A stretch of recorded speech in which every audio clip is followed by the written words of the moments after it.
Our GPS hadn't quite got us there, but as we got closer to our next stop, we heard a thundering noise that could only indicate the magnitude of what lay ahead. Where the Orange River is arguably at its greatest, the Krabi Falls, the 56-meter drop of gushing water, put size and sound into perspective.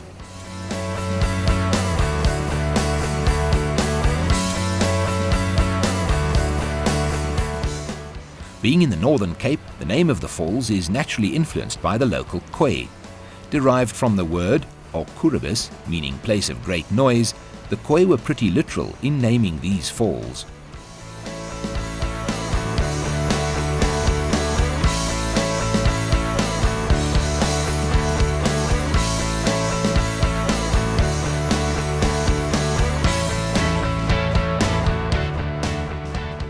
Yeah, everybody, I suppose, come and visit the park for the falls. Nobody leaves here without having a look at the falls. But we encourage everybody to also go to different viewpoints that we have available here.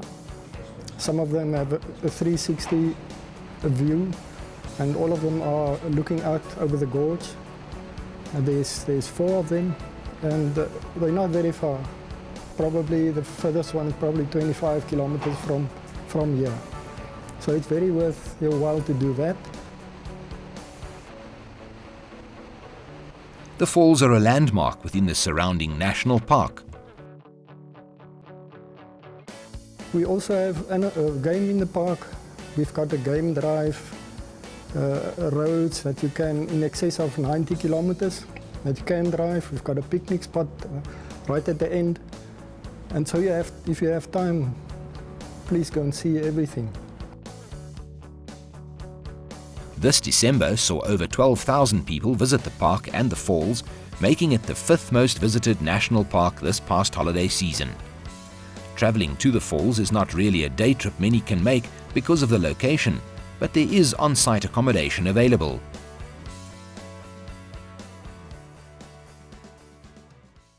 And if you, like us, are feeling adventurous, then why not check out some of the accommodation options on offer in the area.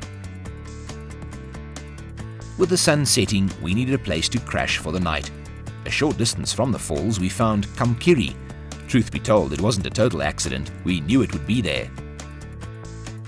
We have different times. We have a permanent tent, which is here on the campsite, and they use the common ablution facility. Then we have luxury tents, and we have family units, and what we call rustic huts. But we have that. But all of them is right on the river, so it's not you're closer to the river. You can't get closer because if you get closer to the water, you'll fall in the Orange River. So, and that's what we try to do here, is people to have a nice nature experience. It's not too close together, the housing. So, and you're right in nature, you're right on the river, and you can be in your own place and experience the river and the nature and the birds and all of that. Kamkiri is a lot more than a place to lay your head for the night.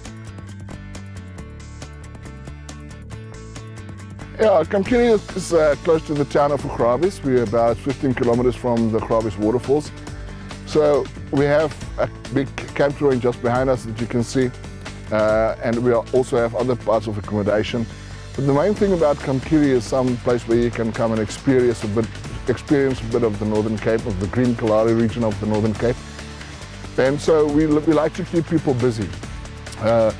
Yes, of course, you can relax on the deck and see the sunset over the Orange River, but also during the day you can do different adventure activities. There are a lot of adventure activities on offer here for the whole family. Well, the main thing that we do is river rafting.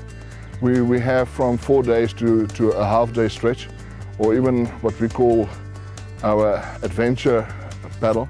It's just on the premises of Kamkiri. We go down 3 kilometers, but we do from 80 kilometers to basically 3 kilometers in a day.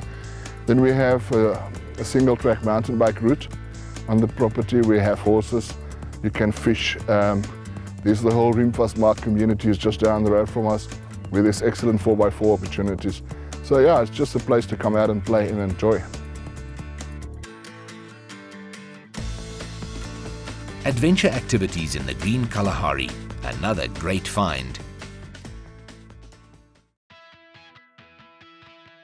Being a river rafting hotspot, Kamkiri is the end point of the Green Kalahari Canoe Marathon. Krabi is also one of the event organizers. We've done our 2 years, so we've done the Green Kalahari Canoe Marathon. It's a 100-kilometer race that starts in Upington and ends right here at Kamkiri. It's a 3-day race, and I think it's growing steadily, and I think it's one of the more popular races in South Africa at the moment. All adventured out for the day, it was time to head out of Krabis. There was still lots to see in the Green Kalahari, and some parting words from Krabi made us long for rain. It's probably in summer, you know, if you once smelled the rain in the Kalahari, it's such a privilege to do that. And what we say in the Kalahari, once you have soos 'n sandkorrel in jou skoen, jy sal altyd terugkom na die Kalahari toe, want dit trek jou altyd terug na die Kalahari toe. So ja, ons is baie bevoorreg om hier te kan bly.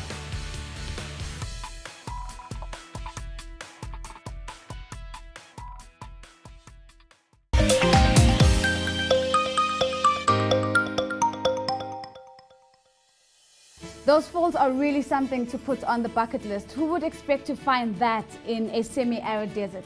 Now, the next leg of our journey took us to Rimfasmark, which is a town that embodies the political transformation of South Africa. Let's find out why.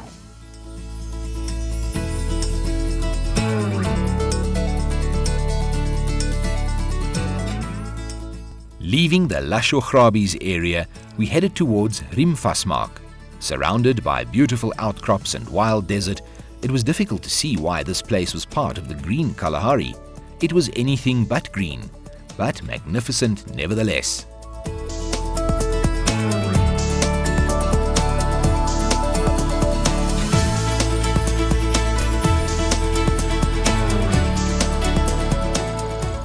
Unlike most small towns in South Africa, Rimfasmark was not named after its founders.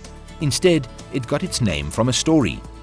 The legend goes that when a clan in the area stole the livestock of another clan, they were caught and tied, meaning vasmark in Afrikaans, to a large rock in the nearby Malopa River with thongs or riemen.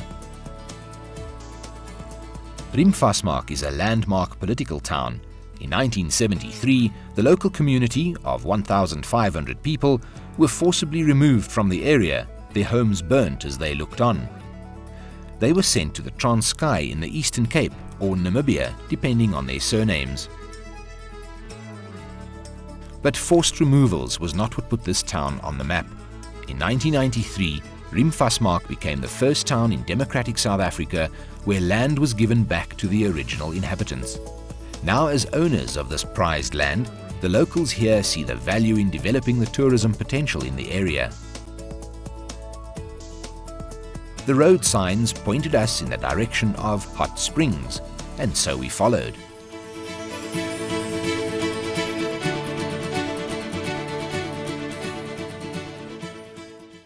Rimfasmark, firstly, Rimfasmark got a very interesting history. That's why people are coming here, because of where we go and how we've been evicted and been repatriated. So when we come back, we decided we'd love to get tourists to our place. So we start the hot spring, which is a natural hot spring, which is the main attraction why people come here. So we started to accommodate people.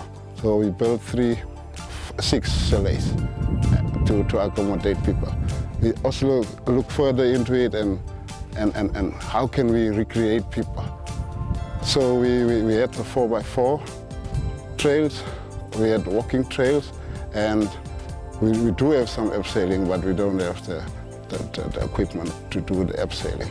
So again, we also have the river, and as we go further, we link up with the Kokerboom Coast and Vein Road in order to get the best marketing from Open Africa. The Kokerboom course and vein route starts in Uppington, goes all the way along the Orange River, Keimus, Kennard, Kakamas, and the Krabi Falls National Park. And we are at the very last point of the route.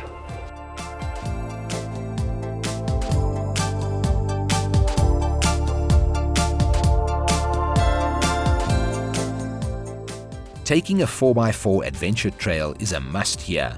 The area has some of the most challenging terrain. There are 3 trails to choose from: the 41-kilometer Malopo Trail, the 48-kilometer Perdepoort Trail, and the really serious 71-kilometer Deerspring Trail. Each has its own special features, and if you plan on staying in the area, there is accommodation available around the springs, and with demand growing, investment in tourism is coming in, clearly visible from the fact that more accommodation is being built.